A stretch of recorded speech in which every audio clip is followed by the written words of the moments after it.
redefining co-working. Exceptional offices for every business. This summer, eSpaces expands with 2 premier locations. Cool Springs at Corporate Center and Brentwood at City Park. Explore the private offices, team suites, and fully equipped meeting rooms. Limited spaces are available. Schedule your private tour now at espaces.com and be sure to check out all 15 locations at espaces.com. That's eSpaces.com. espaces.com. Who's the toughest pitcher? Who got in your head the most? I don't know about in my head. Langston wore me out a little bit. Mark Langston got me good. Randy Johnson was no fun. I can't even imagine.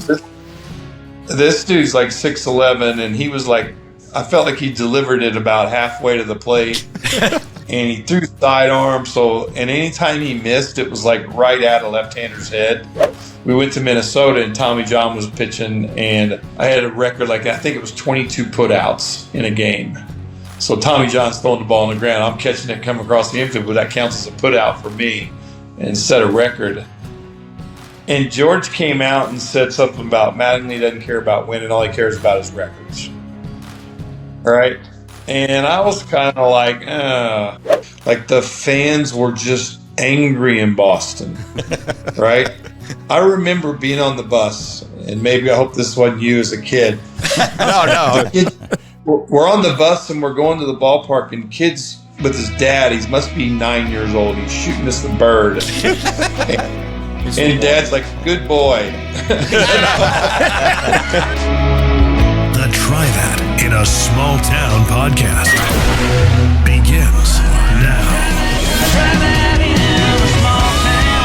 All right, this is the Try That in a Small Town podcast. We are back. I noticed last week I was like, we're back. Here we are. Yeah, Okay. We're back. Here we are. Hey, Again. man, you can't be on 12 all the time. You got to give yourself some place to go. Yeah, have some dynamics. I like it. Just like music. I like the somber start. Yeah. Somber start. We got Thrash, Kayla, OTK. I'm Kurt. And, we are recording on Monday. Our latest podcast just came out, which our review of the CMAs is getting some action. Really good. Some people liked our episode. Some people... I think most of them agreed with us. I think most of them did as well. But it was really fun to see a lot of comments, a lot of views. So I haven't read any yet. Did anybody reach out to any of you guys? I took a little I haven't heat. looked. I took a little heat. You took a little heat? No, I mean, there's a few responses. About what? I can see why you would get a little heat. Well, I mean, look, I'm not a Kelsey Ballerini fan or Megan Maroney, and I got... And you don't like swings. That's for sure. I got some messages from fans that are saying... People do like Megan Maroney, and I like Kelsey Ballerini, and I'm like, okay, well, I was wrong there. Okay. They do have a couple fans. Why are they mad at you? Because you don't. I mean, who cares? I still don't think it's I'll say this. They still don't have mass appeal. I think there's some pockets of fans, but I mean, I'm going to go down with the ship this one for a minute. That's okay. But also I would encourage those people to listen to the whole episode, even though it's really long, because there's other things because you throw some really good compliments in there to a lot of people too. So I do. I feel like I'm firm but fair. I feel like I'm firm but fair. Yeah, firm but fair. And you're honest. That's all we care about. I think I responded to someone. I said, this is just my opinion. None of this is... As we said, music is subjective. Just because you may not like something doesn't mean that a million other people do. That's right. Get a podcast. Yeah. That's what I said. If you can afford it. If you can afford it. Wow. That's a good point. I don't know if you can do it. It's not easy. I don't think we can do it. It's not easy. I'm telling you. Oh, the comment of the night right there. I'm just telling you. That's the comment of the night. That's right so there. funny. I'm crying. Even Amazing DV, who is maybe firm but fair himself. I think he enjoyed the conveison. He's coming around. He's even turning. what Neil had said. Oh, okay. Yeah. I haven't read. So do we have something you can read? But, I don't even know if my glasses. Because he has been Jim, a little tough on Neil. Us? I certainly can. Hold on. Here we go. Let's see. Hold on. Stand by for Jim McCarthy. Okay, now I got to pull it up again because I took a picture of it. It said, hey guys, I enjoyed the round table and banter between the group. I think Thrash's idea of the CCMA might be worth a try. Oh. I usually watch for the CMA for the performers only. I've seen enough award shows to know that the winners are not who truly deserved the win. Too subjective and political. Also, I didn't see Jason Aldean on the list of performers, so I figured it wasn't worth the time. That's a good comment. Aldean love. All of that was excellent. He's coming around. You know, I think the two of you have a really great thing. You're good for each other. That's what I say. It's just a love-hate thing. Yeah. I think you're good because I think he's like Kurt said, he's firm but fair. You take it well. Yeah. But I think when you guys agree, it is kind of a beautiful thing. I don't know. The world seems unbalanced. I know. right now. I know. It seems like the podcast is just going to stop. I know. I don't like it. We've hit a dead end. But I do like that Amazing DV is commenting. I love that a lot of people are commenting. Kayla, did you have any? I saw you looking. Did you have something? I had one on Instagram that Birdie Jane Lane. Yeah, I saw and that too. Yeah, she said if you ever want the real tea on the Riley Green Ella thing to reach out, she's got some tea. How does she have the tea? I don't know, but she has it. So maybe we'll have to. Yeah, if you're maybe I don't know. I think she follows us on X as well. Interesting. Yeah, maybe so. That's Got to be similar to my theory. By the way, hold on to your theory. Maybe we have her call If you in. haven't followed us on X, please do so. We need to build that up. Go follow us on X. What's There's X? What's X? Twitter. I'll be damned. What was your It's theory? the MySpace thing. Oh, you're yeah. talking about the yeah. Riley theory. Yeah, I think Riley shot her down to some extent. And now is with Megan? Is that what Birdie Jane says? No. Well, I don't know. So maybe we get Birdie to call in and leave us a message on that. That's a great idea. You know, Do the we could do speaker that because message, then we yeah. could be her voice and she could tell us, and because I certainly don't know, but she's Okay. got a little info. Okay, that's good. But listen, that's our review of the CMAs. Tonight, I know especially Tully and I will be geeking out. Yeah. We have Don Mattingly on the podcast. Some people refer to him as Donnie Baseball.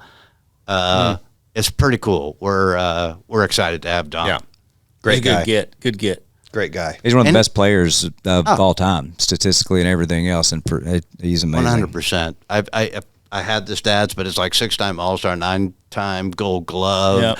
won the MVP, won the batting. I mean, One of the longest Wikipedia scrolls I've ever done. We're gonna have to I go to didn't war get to the again end of with it. the Hall of Fame.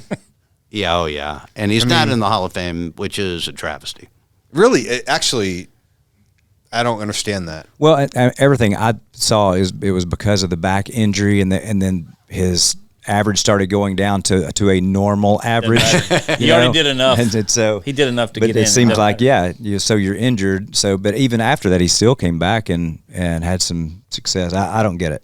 I don't think any of us get it. And what's interesting is he is a country music fan. I think we'll probably talk about that. He's been out to a couple shows. We've been able to talk to him and talk baseball, which has been exciting for us. Yeah. And he lived in Nashville for a minute, right? Like Yeah, he in played for the '81, he played for the Sounds. Sounds, which was 81, cool. You know, I thought that was way cool. I had I didn't- no I idea. didn't know I that didn't either. either until I started doing even more research, and it's like sounds in '81. I was like, well, that's Yeah. He was going to Twitty City then. You're That's where he was getting his country you still music. had Gillies up there Yeah. where the naked Wow. statue Broadway is. was dead. Yeah. Yep. There wasn't anything there except No. Tootsie's. No. So he hadn't seen it.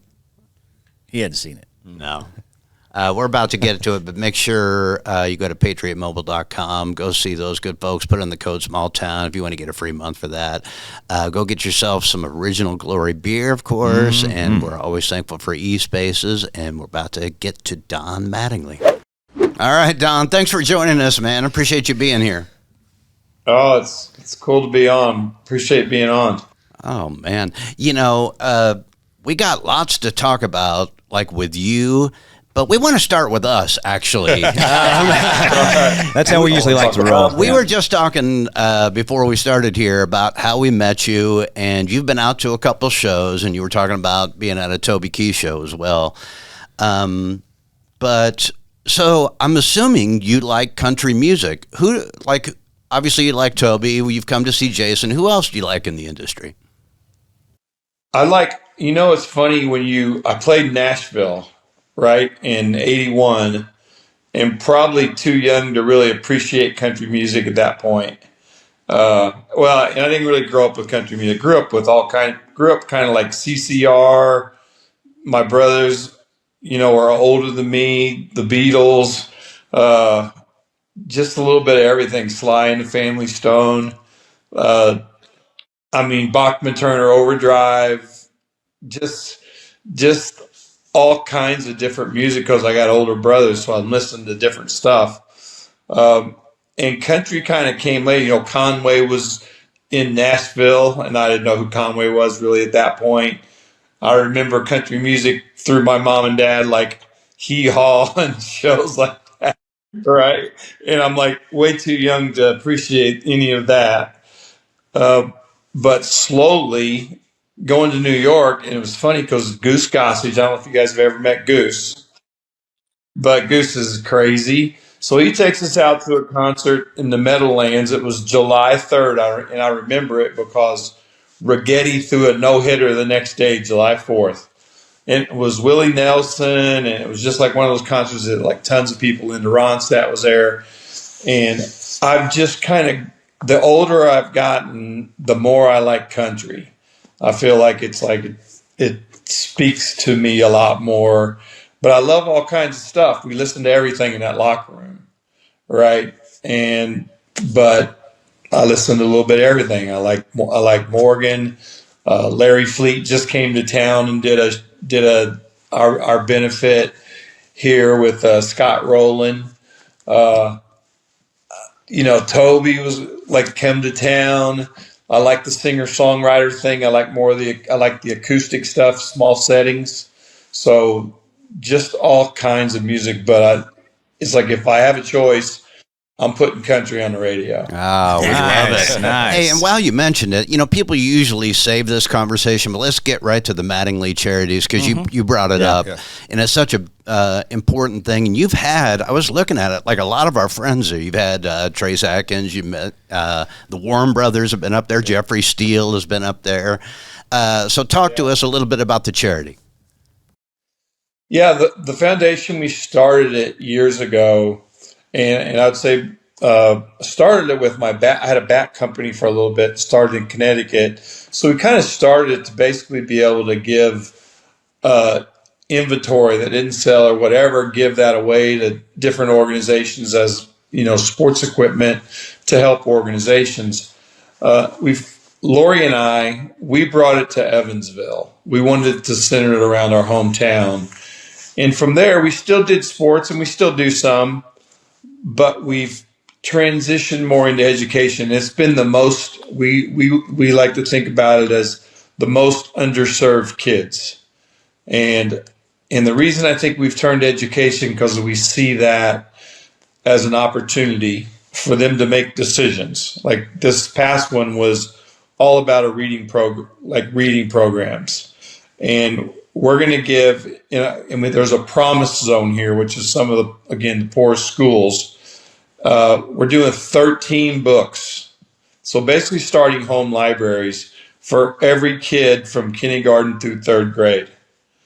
And which is really cool. And from this standpoint, you basically, if they found out in the state of Indiana, and I'm assuming this is kind of all over the country, if you're not reading at the third grade level by the time you get to third grade, your chances of graduating high school go way down. And they talk about like you learn to read up until third grade, and then you read to learn after. And so we started a thing here with the mayor. We want to build home libraries for all those kids because the disparity between a medium household and those kids is not even close. So we want to try to get that on an equal field to give these kids a chance to basically make good decisions and make choices and give themselves a chance to be in a better spot. Oh, that's fantastic. That's awesome. Yeah, that's incredible. Well, we'll have to come up there. It's great. If you'll have us sometime, we'd love to be a part of it. Yes. I'd love to get you guys here. We'd probably have to get a little different venue. This year we played the smallest. Yeah, you mean smaller venue for us? No. we did it this year in an airport hangar, which was really cool. My buddy who owns that little airport, which used to be Tri-State Aero, now it's United Companies.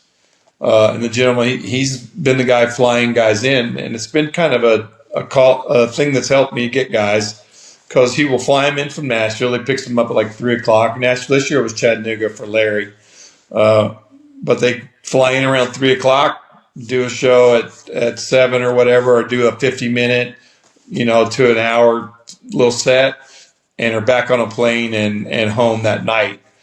And I think we realize our time of year, guys have been on the road all year. They've been traveling. They've been doing all kinds of stuff. And, they want to be with their families too.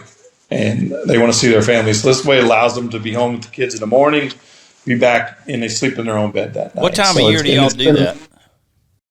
We do it a week before Thanksgiving every year. You mentioned Jeffrey Steele. This dude tore the house down. I actually heard about him, but he blew the house up, man. He was awesome. My brothers were like, man, I could listen to that dude all night because he's fun. Yeah, we we want fun. And again, we'll do it like a Q&A with Scott Rowland this year. I don't know if you know Scott, who Scott is. You should. He's one of the best third basemen of all time, but he's from like 50 miles from here.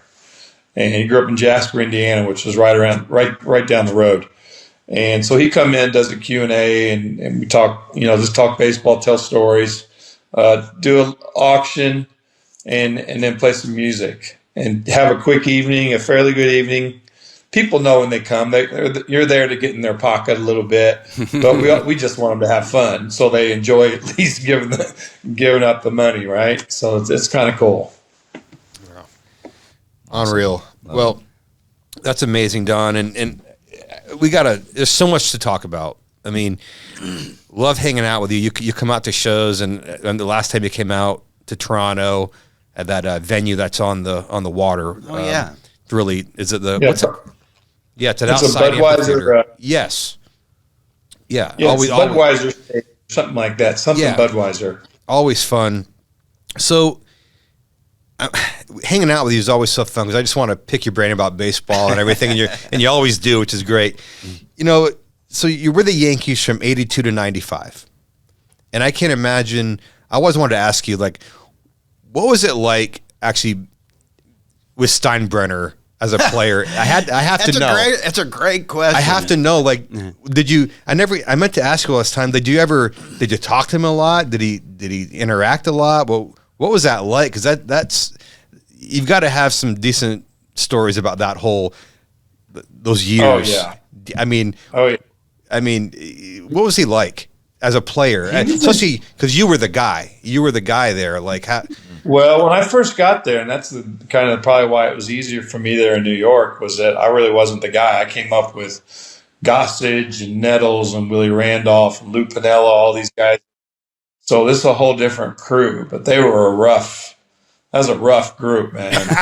And so George was intimidating. He wasn't around that much. Like, he wasn't down in the locker room, I'll say.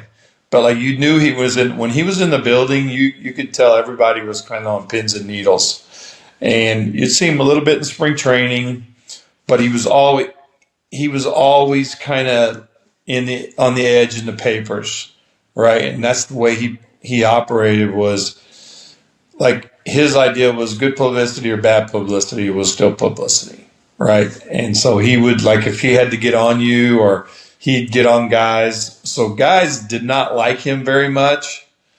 And so I kind of grew up like learning that you can't really trust, or you don't want to be a part of this. But I found him okay for me, just because he wanted to win. And that's all he really cared about. At the end of the day, he wanted to win, and that was a good thing. And then I found out he doesn't take on the little guys. Like, when I first got there, he's not coming out and calling Don Mattingly out. I'm a rookie, no expectation. He's calling Goose Gossage out or Dave Winfield out. He's calling out the big boys. But I found out later that I guess I became a little bit more of a big boy when he called me out after after I don't know if you in '87 I had a homer. I had 10 homers in 8 days. Yes. Hit a home run in 8 straight days. Yeah. And then the next night after I stopped, the ninth day I didn't hit one. We went to Minnesota and Tommy John was pitching, and this is a record you get for really just catching the ball. I had a record I think it was 22 putouts in a game. So Tommy John's throwing the ball on the ground. I'm catching it come across the infield, but that counts as a putout for me and set a record. And George came out and said something about Mattingly doesn't care about winning. All he cares about is records. Right? And I was kind of like, that didn't set that well. Right? And then that kind of went away, and I let that pass. And he came out and said something else. And then I kind of pushed back. Like, you got to treat me, basically, if he doesn't want me here, then he should trade me. Right. And that kind of got ruffled in the paper. That got crazy. So that winter, Dallas Green's taken over as the manager. And he calls me and he says, "Hey, Donnie, would you want to be here?" I said, "Yeah, I want to be here, but he has to treat me with respect." I said, "I'm here every day. I play every day. I play hurt. I'm in shape. I'm not coming late, all that stuff." I said, "He's got to treat me with respect." And I understand he's the owner, but he's got to treat me with respect. Because I always looked at the owner with respect, right? He's the guy paying your, giving you a paycheck, the whole thing. So he said, "Will you call him?" I said, "Sure, I'll talk to him." And so he sets up a phone call. I call. We kind of get into all this stuff back and forth again. And basically saying just what I said to you. I said, "You got to treat me with respect. Money's not respect." I said, "You got to treat me like a man." And it's like, you can't, all the things, because we would bring in every type of guys that had trouble, guys who've been off rehab. He tried to give everybody a second chance, right? So I'm saying, you got to treat me with respect. And so it went back and forth, It was just after the season had ended. So he goes, "Well, good luck to you." He said, "I'll trade you to Cleveland." And I'm like, "You can trade me anywhere you want, but you can't take the field from me. I can play, so you can't take that from me. Right? Don't matter where I go, I can play." And so he said, "Well, good luck to you." He hangs up. Right? Wow. And so my wife at the time, my ex-wife, we were kind of in the house in Jersey, and we were getting ready to come back to Indiana. I said, "Well, we might as well put this baby on the market. We're gone." We're out. After that, though, he never another thing. It was like, really, he treated me with respect. It was almost like I stood up for myself, and he respected that. Yeah. Right. After that, we were gold. I would do stuff for his family. They do. I don't know if they called it Red Ribbon Day or something. That was an anti-drug thing, Florida or something. And he invited us to the Kentucky Derby. His horse was running, things like that. And when I hurt my back after I was done playing. Hurt it really bad. And he flew me in from Indiana to New York, had the surgery, put me up in a hotel, totally took care of me. And after that, I was like, it was just funny. After you kind of had the fallout, then everything was cool after that. You mentioned that fact which I didn't know about. I was looking up some of your stats, and you mentioned 8 straight games of the home run. Is it right that year as well, 87, hit 6 grand slams in 87? Is that? I did. That is amazing. That's a year. That's unreal. I didn't know that. And I never hit it. And the only grand slams was that year. That's the only ones. But they're all right there together. Yeah, it's crazy. Wow. What's funny about 87 was I was really kind of struggling up until that point. I got hot, and they sent Bobby Murcer in, and that's what they would do. They'd bring an old guy in that had played before, and he kind of talked to me about stuff. And I was just searching for it every day, it felt like, and I just couldn't find it. And he suggested something. I tried it. It clicked right in. And after that, I took off. And that's when all that started. What was the tip? He just got me to kind of stand straight and just sink. and I don't know if that means to anything you guys, but I hit kind of low and out of a crouch and things like that. And I probably got a little bit, and I would work and try and tinker. If I wasn't going well, I was trying all kinds of stuff. And I think what Bobby did is kind of get me back to square one. And just said, hey, how about you just stand up straight? He goes, and as the pitch is coming, just sink down with it, which put me into the crouch. And I'm telling you, it like clicked right into place. I had a homer that night, and then it took off. You know what goes great with small town stories? Original Glory, America's beer right here. I've been drinking this every songwriting session today. Man, that clean, crisp taste reminds me of summer nights on the back porch after a fresh mowed lawn. And they're just not making great beer. They're investing in America's small towns. Well, it's just like us. They believe in bringing communities together. Not only do they invest in communities, but a portion of each sale goes to the veterans and the first responders and all the heroes that protect us. For a limited time, you can become a member of the OG fam and invest in this beer at wefunder.com/original brands. Join our Original Glory family and help ignite that Original Glory spirit. My name is Glenn Story. I'm the founder and CEO of Patriot Mobile. And then we have 4 principles. First Amendment, Second Amendment, right to life, military and first responders. If you have a place to go put your money, you always want to put it with somebody that's like-minded. Of course. I think that's the beauty of Patriot Mobile. We're a conservative alternative. Don't get fooled by other providers pretending to share your values or have the same coverage. Go to patriotmobile.com/smalltown to get a free month of service when you use the offer code SMALLTOWN or call 972-PATRIOT. You talk about hitting, I've always wanted to ask you, which I don't think I have before, but so growing up a Red Sox fan, I was always following you because I was a huge Wade Boggs fan, and you guys were always going at it in the batting title. So, is that true that you and Wade Boggs got with Ted Williams and hung out and talked hitting one time? Is that? Yeah. What was that? I've got to know. What did Ted Williams say to you guys? I mean, 3 of the greatest to ever do it, sitting around, and I mean, what an amazing scene that must have been. It was a blast. It was with Peter Gammons, who's a famous Boston writer. Yeah. You probably know him. Yeah. With Peter, and I think it was Sports Illustrated. And it was kind of during the Charlie Lau, Walt Reniak weight shift controversy. Like, you shift weight to hit, which you do. But, I mean, they always had. Ted was saying you don't shift weight, and Boggsy and I were kind of like, well, you do. And Ted... And like Ted is, I don't know if you guys ever met Bobby Knight, right?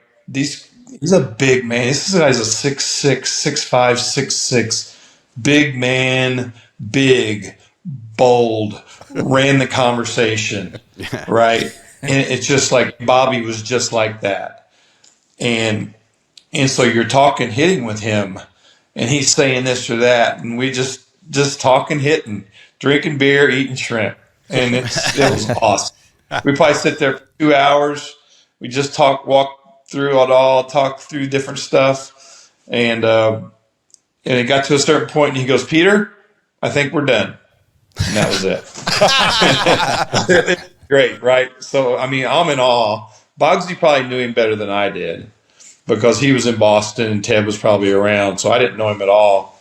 But it was really cool. It was really cool to do it. It is cool. I mean, in my mind, the best to ever do it, Ted Williams. But, you were talking about hitting, and today's hitters, it's different. I suppose it's launch angle still, and maybe the analytics have got into it where it's home runs are the thing. It's like an NBA. It's 3-pointers or nothing. Everybody wants to shoot 3-pointers because of the analytics. Is that the way it is with baseball now? Is it all about launch angle? And if so, what is that like for you talking hitting with today's hitters? Well, I would say it's actually coming back around again a little bit. Because if you watched the World Series, right, we were a team that put the ball in play. Yeah. You heard more about that. A few years ago, I'd say probably 5-6 years ago, all you heard was get the ball in the air, when they had the shift going on, launch angle, all that stuff. It's there, and I don't think it's come back around because, for a while there, that group who, when they were saying get the ball in the air, and they showed this kind of hitting thing, and it's similar because it's funny. It's a language, is all it is. And it was kind of the same with the Reniac thing I was talking about with Ted. That's how that all came about, was weight shift and keep your head down and do this and that. It was a language thing for Ted. That language didn't, kind of go with the way they thought about hitting. And then launch angle has came in and hit the ball in the air and all that stuff. It's kind of the same for the older guys a little bit, that it doesn't make sense to us. Right, to just swing up. And kind of the way they explained it was swing up. Well, the problem is the same guys went into the pitching room and said, hey, throw the ball at the top of the zone. They can't hit that while they're trying to do the launch angle. So that's when you've seen the strikeouts go up, right? It was either a strikeout, a walk, or a homer, the 3 true outcomes they call it. Yeah. And games were awful to watch. Right, there was a World Series game, I don't know if it was World Series or playoff. I remember walking away from the TV, being gone like 45 minutes, and came back, and it was an inning later. And nothing had happened. The score was the same. And I'm like, oh, this is awful, right? It was getting hard to watch. And I remember saying, baseball's getting hard to watch. And they were losing viewership with no action. Right? Nobody wants kids today. Are you kidding me? They don't want to have no action, right? They want action, but it's all a language thing. So talking hitting, like they'll talk now, you probably hear vert. Oh, his vert is X, or his horizontal movement. It's really a movement plot, right? That they have. And they talk about how many inches it's moving. Well, the same fastball they have today is the same fastball guys threw 30 years ago. 20 years ago. It's all about and then we would talk about it and just say, hey, this guy's ball takes off up there. Right. And you would talk one guy to another because you didn't have the video or anything else at that point. But now they have a name for it, and they can actually put a number on it. Right. Because of all the technology. So it's really the same. It's just a little bit of a different language. So hitting is still hitting. And I do think it's coming around a little bit because teams are, rewarding contact again. They still want you to hit the ball at the ballpark, and they want doubles and homers, and that's how you create runs. So there's nothing wrong with that. And I would say to them from an older standpoint, to the newer group, we never just went up to the plate and just tried to hit a ground ball. You're trying to hit some balls hard. You're trying to crush it, right? And so we all want the same thing. It's just a different way of going about it with the new language. So many times you had so much success in hitting doubles. You'd have like the season record. For several years. Do you feel like for you is that just a gifting of knowing where to hit the ball, or was it the base running? Because how did you get so many doubles? Out of the whole league. Over and over. I was curious about that. I think it's more of whole field, right? I was a guy that hit the ball kind of line to line, gap to gap. So it was hard to play me. Like when you see shifts a few years back, right? Everybody's playing on one side of the field.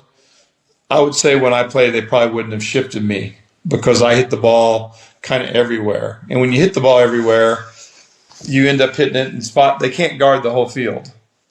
Right, so they don't know if you're going to go left field line, right field line, and I can't control it. It's kind of where they pitch you is where you end up hitting it. Right, it's like I don't say I'm going to hit this ball down the left field line. That's not really possible. I may be trying to hit the ball the other way, but I definitely wouldn't be like trying to place it. I'm just trying to hit it hard, and where the ball is where you hit it, and that's where it ends up going there. Okay, and then not the non-baseball real quick, and I'll turn it over to going back to Steinbrenner for a minute, did you ever go to the Seinfeld set and watch when Jason Alexander, his character Costanza, he was working, for the team? Did you ever get invited? I did not go. Did not go ever, but obviously followed a little, watch Seinfeld, probably more in the reruns than the actuals, right, as they were doing it. Yeah. But, I see some of that stuff. It's funny. Larry David's hilarious. I mean, the creator of that show is hilarious. Yeah, for sure. Right. Do you know Larry? And I actually met Larry in L.A. A friend of mine was the Yankee bat boy, is a writer out there. Now he writes detective kind of books on real crime that happened, and so he's writing books on that. But his wife is like a talent agent, and she's been a few different places. But so every year she would have a dinner, and she'd have a baseball dinner. But Larry would come, and different people. But meeting Larry was so funny because he was talking about golf one day and about the whole day of golf. Of like he was supposed to meet a guy and he didn't show up, or he's late, and then he goes and wants to play with these other guys. And I'm playing just three of us, and I'm mad, but I'm playing my best golf ever. And then he comes back and wants to play with us, and my golf game goes to hell. I had to kick him out of the group. I'm like, I'm listening to a show. That's hilarious. That's a curb show, right? Yeah, it's amazing. And that's what was amazing, like listening to that, and like this is how their shows come about. So I had to ask you too, again, back to baseball, because that's going to bug you every time I see you about this. So I was watching when the comeback came out by the Red Sox coming back in 2004, and I'm watching it, and then that game was it July, I think, when was it Veritek and A-Rod got into it, and then they're showing the clip, and there you are, like behind A-Rod. There you are. Oh, in the brawl? In the brawl, yeah. So, okay. And I wanted to ask you, I was like, that whole ride through that season to the postseason, that had to be very intense. That's when teams didn't like each other, which I miss. Seems like I'm being a Red Sox fan, I miss the Yankee Red Sox, like how it was back then. Maybe more heated and or at least it felt that way as a fan. I'm not sure as how it was as players, but that 2004 season, postseason, I mean that was something. Like that was I mean that's what it felt like, as a fan. Yeah. That was my first year back to coaching. First year back, and was doing the hitting in New York that year. And obviously crazy way it ended the series, but I think the rivalry at that point was at its height. Yeah. Right. What it felt like. Was crazy. Like the fans were just angry in Boston. Right? I remember being on the bus, and maybe I hope this wasn't you as a kid. No. We're on the bus and we're going to the ballpark, and kids with his dad, he must be 9 years old. He's shooting us the bird. And Dad's like, good boy. Well, it was coming off, it was coming off the 2003 season, which ended so, with Aaron Boone, the home run, it ended so bad. So all that frustration, I remember me and Kurt were on the road during the 2003 postseason. We're actually in Iowa, I think, when Boone hit that home run, and we had to play that night. It was torture, of course. Right. But I think it carried over all the way through 2004, and then in the whole, the whole summer thing with Veritek and A-Rod and all that. Yeah. And it was funny. I was watching it, and there you are, you're behind A-Rod. I'm like, I got to ask him about that, and that had to be very. It certainly seemed intense, No, that's serious. When you play Boston, and even when I played. When you came out of a 4-game series with those guys, you were just exhausted because it seemed like there was so much media and so much attention on it, and there always seemed to be some kind of drama. I remember Jim Rice running halfway up the stands to get his hat back, right? In Yankee Stadium, he runs in the stands, and it was just intense, right? And so that year, that's why I'm saying it almost like came to the peak that year. And they had some really, really good teams. And I mean, it was crazy. It was probably the most intense series in season, because you're playing each other 19 times then. And when you play each other 19 times, you're just tired of these guys, right? Like, I am so sick of seeing Veritek, or sick of seeing Pedro and Schilling and Beckett and all these guys, Nixon, right? You're just tired of it. Hey, who's the toughest pitcher? Who got in your head the most? I don't know about in my head. Langston wore me out a little bit. Mark Langston got me good. Randy Johnson was no fun. I can't even imagine. This dude's like 6'11", and he was like, I felt like he delivered it about halfway to the plate, and he threw sidearm. And anytime he missed, it was like right at a left-hander's head. So this is like one of those. It's just like, you got to man up some courage and say, I'm not leaving. I'm not moving. I'm coming. I'm staying with you, Randy. I'm sorry. I got to. And that's the only way to hit him. Right. So he was no fun, especially as he got more refined. When I first saw him, he was all over the place, but he didn't really get anything over besides a fastball. So if you can hit a fastball, you're in a good spot and don't give ground. But when he started getting the slider over, it became like, I don't know what to do with this guy, because the way where he threw from to where the angle that was hitting the plate, it just didn't leave me a place to hit it. Right? Like, where do I hit this ball? Right? When it crosses it, because it doesn't feel like it's only crossing, like nicking a corner on the outer edge. And he was tough. But a guy like Mark Langston gave me more trouble because he'd give me a lot of looks. He'd run the ball at me. He'd throw some sidearm, big curveball, short slider, kind of wild. It was just a combination of things, and I never felt that comfortable with him. I always think, as I'm watching some of the new baseball, by the way, you were talking about how baseball had lost some viewership over the last couple of years. I think this latest World Series gained viewership and brought back a lot of new fans with the way that you guys played ball, especially. I thought that was incredible. But I want to talk about new baseball a little bit, because as an old dude, I watch a game go to the 10th inning and they start with the runner on second. And I'm like, oh, and you can only throw so many times over to first base, and it hurts my heart. Now they got the automated ball system coming in. Is that something that you're kind of kicking and screaming that you don't want to come in, or is that just like we're old dudes thinking that? Well, I think like when the games were 4.5 hours, like the pitch clock to me is a great thing. Yeah. I like the pitch clock because it's probably getting back to more old school, where guys got the ball and they threw it. Guys got the ball and they threw it, and guys stayed in the batter's box. They didn't go walking around after every pitch and things like that. Because when games get to be over 4 hours, people aren't watching. Agreed. So I think the pitch clock was a good thing. The throw over 3 times changes the game a little bit. It puts more action in, because it puts a lot more pressure on the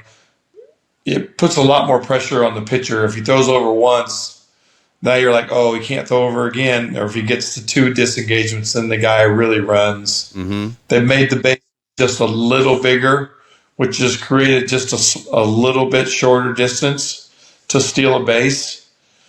All those rules are made to enhance the game. And you have to think about it, all sports kind of change the rules enough to make it more action, more fun for the viewer. Yeah. So some of them I like. The 3 disengagements, you almost have to have it, or guys will throw over just to slow down the game, right? And they'll just do it to rest, which is interesting. So they would use that. If you don't put that 3 in there, the automated system's not as bad as you think, because it's not completely automated. It is completely automated, but you only get 3 challenges per team, right? And it doesn't really take long. It's like you ever watch tennis, like Wimbledon? Actually, I like the tennis system. Yeah, that's what the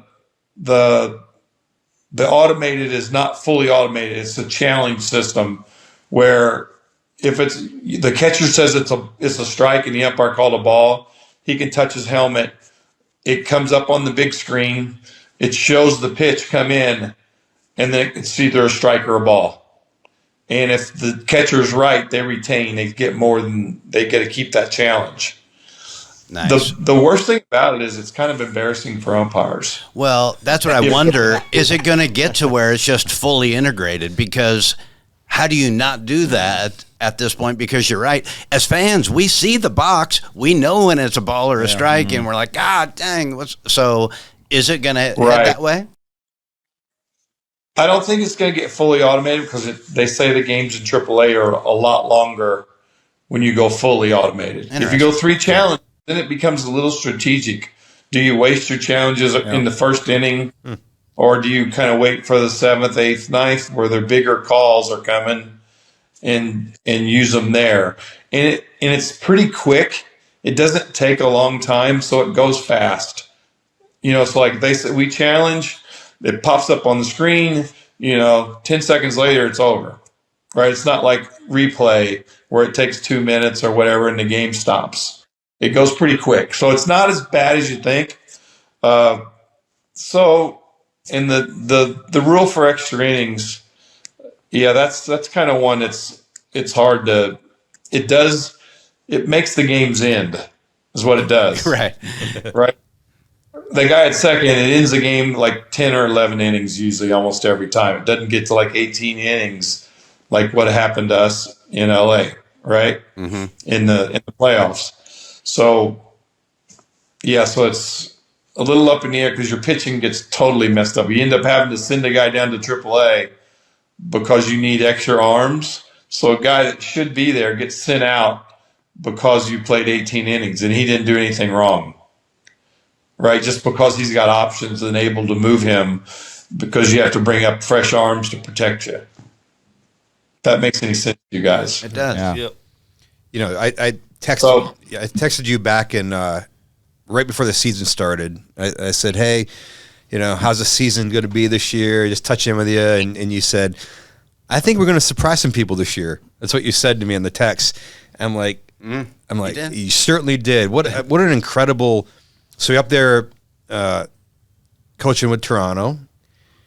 What a great ride. I mean, what a great atmosphere. I think Kurt's right. I think it's the most fun I've had watching a World Series in a long time. Yeah. Mm-hmm. And I think being in the middle of it, so intense every night.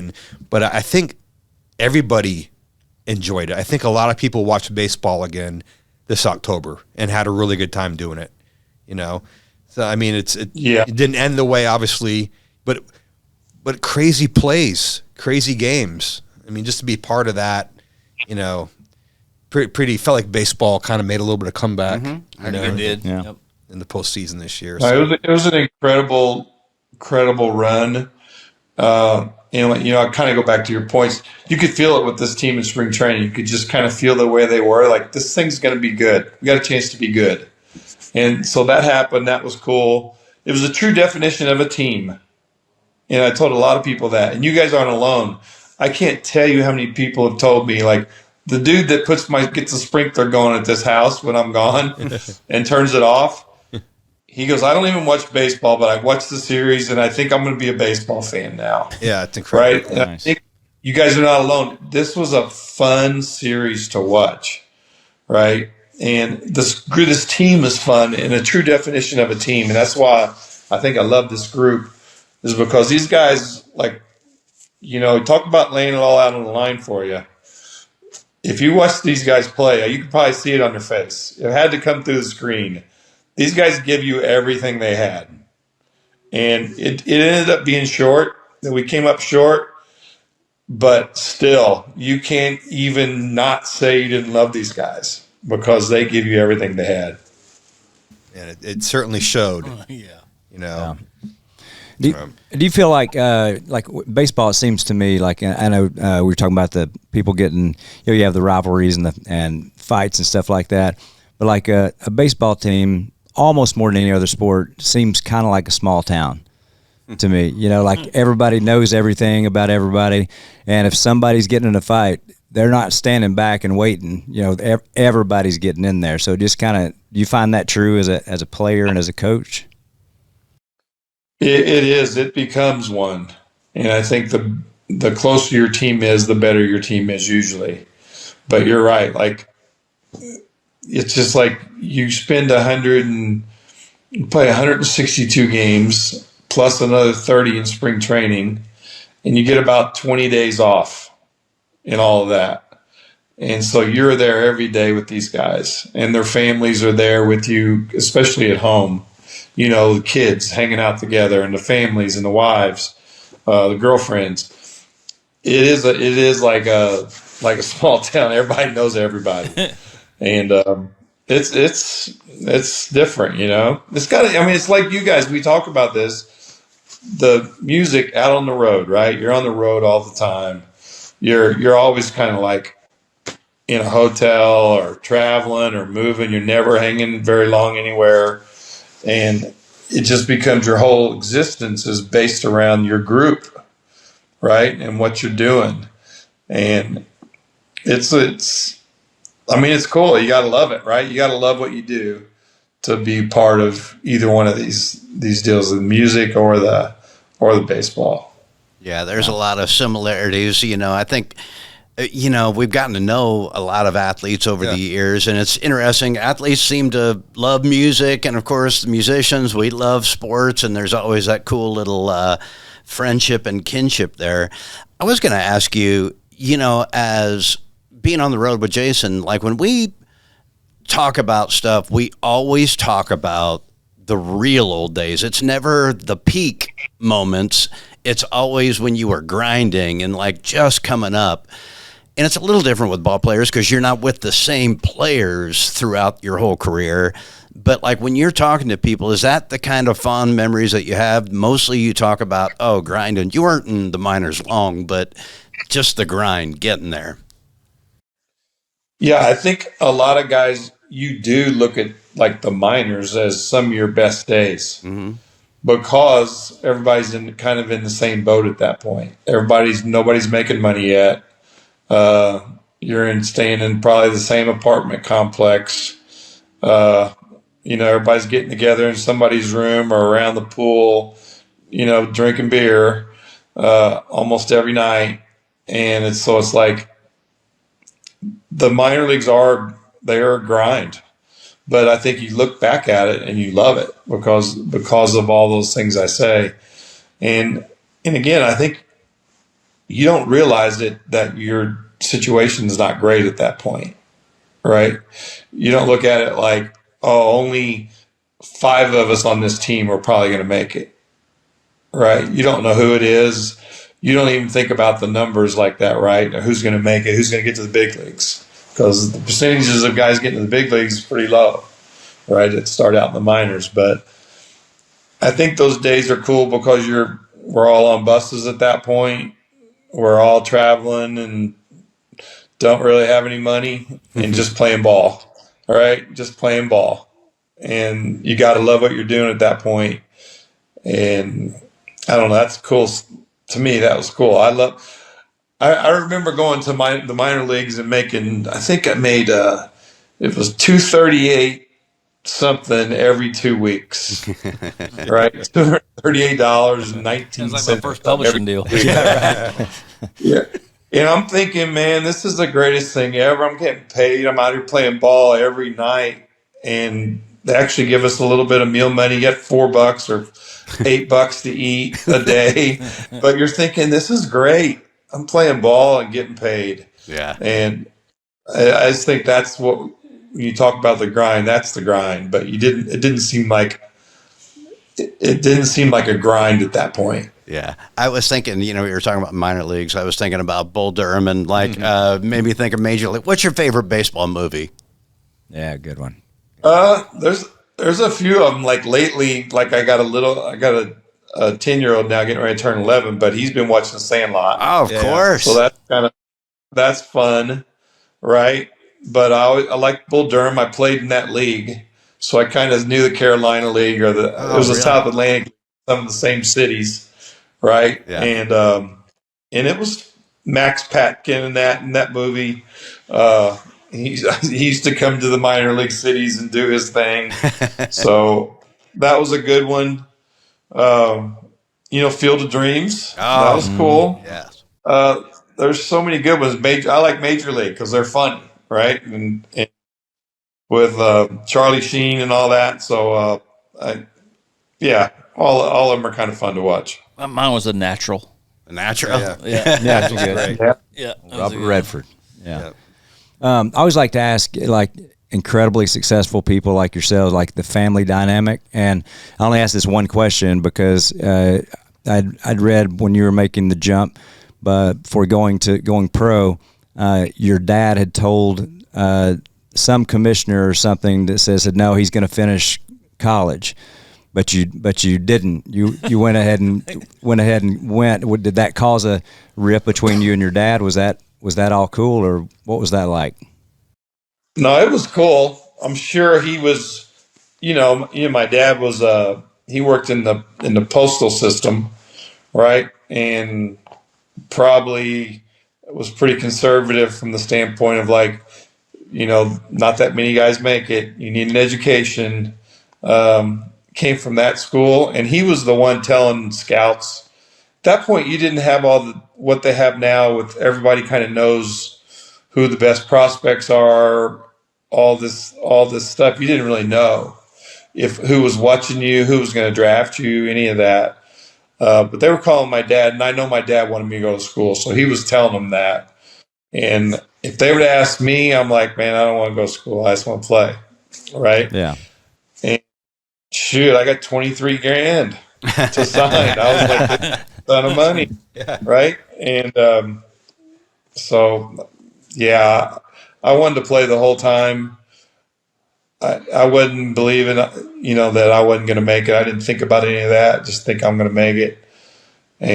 But I know he wanted me to go to school, but it didn't cause any rift at all. My dad was great. That's he good. didn't, once I signed and was gone, he showed up. I think he retired maybe a year later and would show up pretty much every year, at least, 2 or 3 times to see me play. So in Toronto, I wanted to ask you too, because you weren't the hitting coach in Toronto, right? You're the bench coach in Toronto. But how many guys come up to you and say, "Hey, man, give me some more tips on hitting"? Like, because you're Donnie Baseball. So it's like they got you around to pick your brain as well, which has to be a huge plus if you're playing in Toronto and Don Mattingly's there every day. It's to them. It's a little tricky because you have in today's game, you got 3 different hitting guys. So you have the head guy, you have his assistant, and you have another guy that's helping. And what you don't want is too many voices in your head when you're hitting. And so I would be very careful. A lot of times I would talk to the hitting guy, tell him if I saw something, what I saw. And he'd be like, "Hey, let's let him know, talk to him. You can," because I didn't want to overstep. But if guys come to you with a conversation, how'd you try to hit this certain guy, or what'd you do with this or that? Yeah, you get talking hitting, and that's a different thing, right? Because now you're talking in general, right? Right. So in general, that's the way I tried to handle it. I just think too many voices is confusing. And I remember reading Dean Smith's book. I don't know if you guys watch basketball at all. And he talked about all his coaches. He had them all doing different parts. Like the defensive coach would also handle ball handling. The ball handling coach would do something with rebounding. So they all moved around. The only position that never changed was the shooting coach, because he wanted one voice. And because it's so repetition, and you didn't want 4 guys telling you how to shoot, you wanted one. And that's kind of how I always thought about hitting. I don't need to be another voice in somebody's head unless it's kind of like we're all on the same page here and that this guy's coming and he's asking questions. Don, hey, so you're talking about being the bench coach. You were obviously the manager of the Dodgers for a long time, the manager of the Marlins for a long time. What does the future hold? Are you eyeing anything? Are you happy with what you're doing? Are you going to stop? What's next for Donnie Baseball? Well, this moment I'm happy because I'm not doing anything at all. I can relate. Doing nothing. I am eyeing something, and it's not official, so I can't really talk about it. But, a lot of people say, well, why'd you leave Toronto? And I knew I was going to leave Toronto when the season started. In my mind, I went there to help a young manager, bring an experienced voice, another set of eyes for him, just to help him getting started, right? It was like he took over the team the year before, like part of the way through the season, and went in to kind of be a part of that, his transition into being a full-time manager, and really good manager. So I knew that was going to happen. So I knew I was leaving before the season started. But then it's like, okay, I feel pretty good. I still remember most things. I don't lose everybody's name all the time. So I still feel good. And my little guy, the 10-year-old, this year for the first time, he was hanging around. He was with the guys. He was going to the ballpark with me. It was like he was all a part of it. And he was like, Dad, you got to keep going. You got to keep going. So he's talking to me about it, which makes it a lot easier with the family, right? Because you don't want me to be out doing this. My wife hates it. She's by herself all the time. The kid doesn't like baseball. It's like we're all splintered, right? That's not a good thing for anybody. So the fact that everybody's kind of on board, he's did well enough in school. Like last year, we took him out during all spring training. So he's there 6 weeks, comes back, finishes school. Then he was in Toronto during the summer. And we took him out for the playoffs. We were like, he can keep up. Now they have so much stuff you can keep up. And him being a part of that was one of the coolest things that could ever happen. There's no way he didn't learn more about life and like trying to do something and be great at it during that month than he did watching these series, right? Watching guys fight and have a loss. We lose the first 2 games in Seattle, then we win 2. I mean, just the back and forth, right? We learn about so much stuff when we do that. And it was a great for him at the end of the season. Yeah, it's awesome. I tell people, all the time, it's like my son's at that age now where he's playing sports, and sports teaches you so much. It is invaluable, the lessons that you learn being in sports. And I just love that. And I love that you were able to have him there with you, too. And I agree. He learned more in that couple weeks than he ever would there. I'm not, dismissing what school can do, but having that asset as well is incredible. No doubt. Like people talk about travel. This kid was on planes. I mean, three series in a row, because you play 2 at home and then you go and you have an off day. And so that happened in New York. He's out on the field. We're playing ball in the outfield with the other kids. Yeah. Who gets to go out and play ball in Yankee Stadium. We do the same thing in Seattle. We go there. We have an off day. We're out on the field playing ball. We do the same thing in L.A. He's out there doing it. I mean, it's like he gets on the grass in L.A. He lays down. He goes, Dad, I could sleep on this. That field is perfect, like pristine. He's like, I could sleep on this grass. I'm like, okay. But I mean, those are life experiences that you just do not get. And you can't, there's no way that school can, I'm with you. I mean, obviously can't say, well, you don't have to go to school. We're just going to run around together. That can't happen. But there's another place. Experiences are something that follow you your whole life, and they stay with you. Yeah, we said that with our kids coming out on the road as well. It's like, to be able to have that experience is going to last a lifetime with them. And it's Absolutely. fun. And it's fun as a dad too. Selfishly, Yeah, of course. having your kids, knowing they're loving it and experiencing it and falling in love with the whole scenario. It's a win-win, on that front, Yeah. I got to know something, Don. What's your handicap? You know what? I got where I was pretty Be good. honest. Very, Be honest. No, I'm going to tell you the truth. I haven't played probably in 5 years. What? So, I haven't played. When I first retired from playing, I was playing like 3 or 4 times a week, and I was getting pretty good. I was usually play like 9 holes is all. And I got where I shot a 37 one time for 9 holes, and I went, hey, that's a 74. That's pretty good. Nice. Right, if I'd have played 18. But then I got into coaching, and you just don't have time to play. When I get home in the winter, now I got a little one, and, Mama's not excited about me taking off for another 4 hours and coming back and, hey, honey, what's for dinner? So I just haven't had the chance to really go out and say, I'm going to go hit the links for 3 hours. Now, one of Lori's older boys likes to play golf. Now, him and I go out and hit the ball around a little bit, but haven't really played consistently in probably 10, 12 years. Wow. Ooh, wow. Yeah. Only the. But I'd like to. Yeah. I would like to. Love playing, but Yeah. I just don't have time. Yeah, it's no accident that the pitchers are always the great golfers. Yeah, exactly. You know what? No doubt.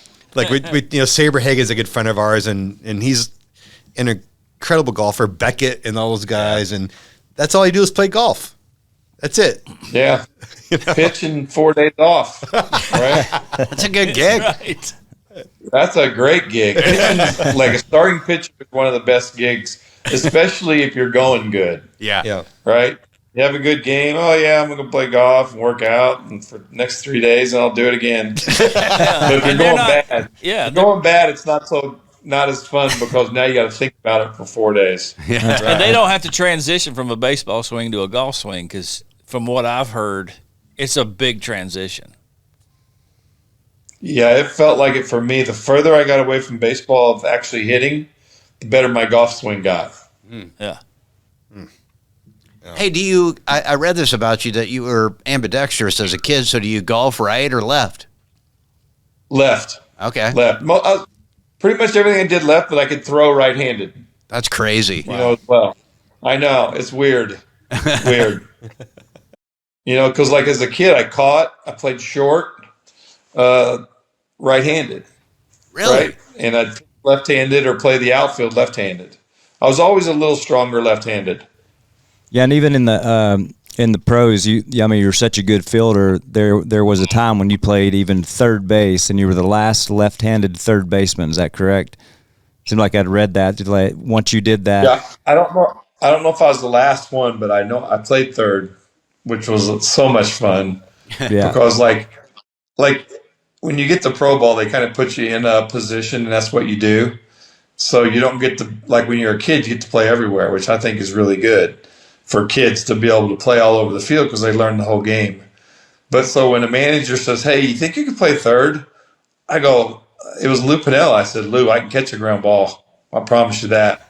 And he goes, well, take a few grounders over there today. In an emergency, I may put you over there. Like in the 5th inning, here we go. I was over there. And, first play was a double play ball. Nice. It was in the hole. Then I got the silent treatment coming in the dugout.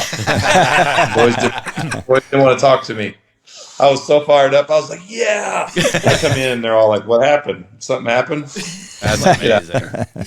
Speaking of that, I watched that A-Rod documentary that I thought was pretty good, actually, that on Alex Rodriguez, and you were there in New York with him for a little bit, right? And is that he went from short to third, so he became pretty great at it, right? But it took a little bit. But even a guy like that who's incredible, it takes a minute to go to third base from short. Seems really hard. I can't imagine doing it, but it seemed like he was still doing okay at it. So yeah, the good thing about short to third is short's probably the one that it's the same side of the field, which makes it, it's like guys say sometimes going from short to second is different than going from like short to third or third to short, we'll say. Because they're on the same side of the field. You see the ball similarly coming off the bat. But A-Rob is just a special athlete too. And he was a really good shortstop, was probably going to get too big for short. A little bit like Corey Seager. They always think Corey Seager's are going to be too big to play short, but he's incredible. I still think they'll move him at one point. He'll be at third. But, A-Rod's just a special athlete. And so I think that transition came pretty easy for him. Yeah. Well, Don, I know we could keep you for hours, but we're going to have mercy on you and let you go. But we can't thank you enough for being here. It's such a pleasure for us. I know we're incredibly thankful for you and just the way that you went about everything as a player, as the way you were a manager, the way you are as a person. We're very thankful for you. And come out again to some shows, man. Come out as soon as you can. Yeah. I appreciate you guys, man. I really do. I always love coming to the shows and hanging out a little bit, get that free Tito's, something like that. You got it. You got it, my man.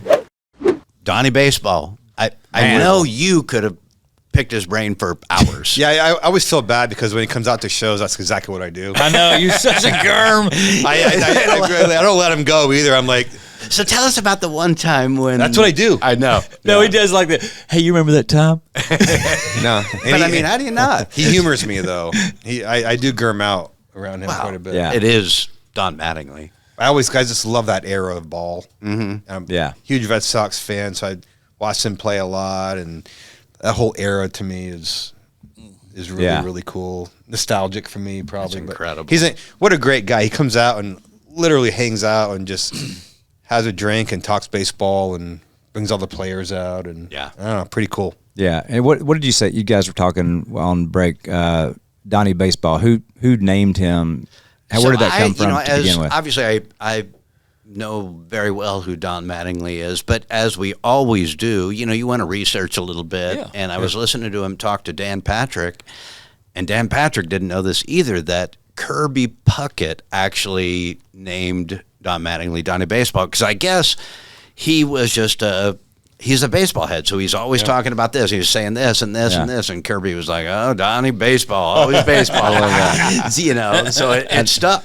I like that. I like Donnie Baseball because it's merited and deserved, as opposed to in football, South Carolina, Beamer ball. I hate every time I hear playing Beamer ball. I'm like, how did he get that name? They're not even that good, So anyway, he's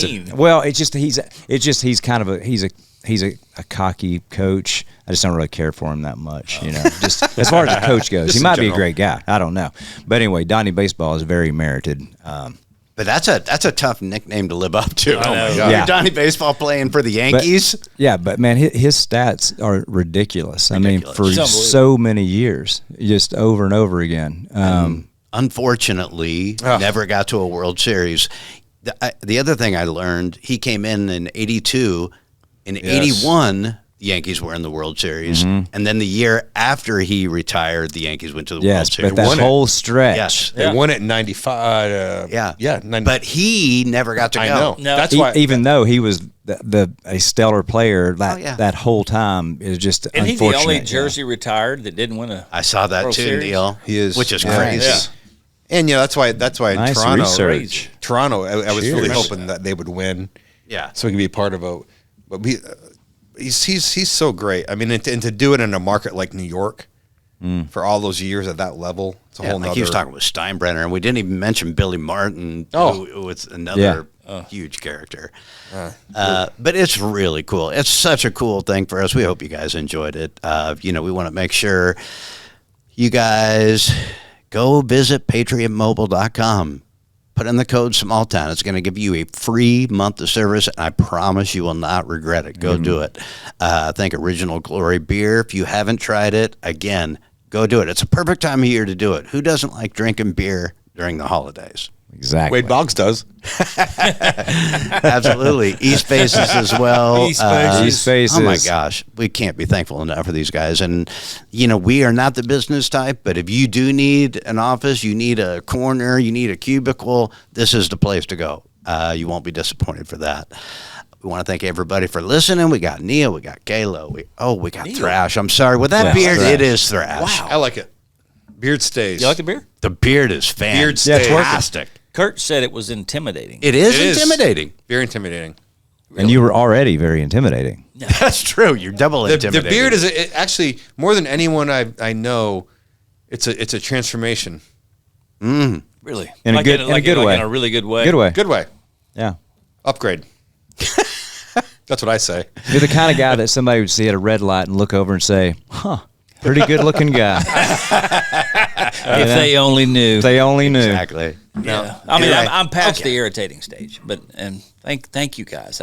I really appreciate it. Thrash. You're welcome. Kayla, GK, I'm Kurt. Thank you guys for listening to Try That in a Small Town podcast.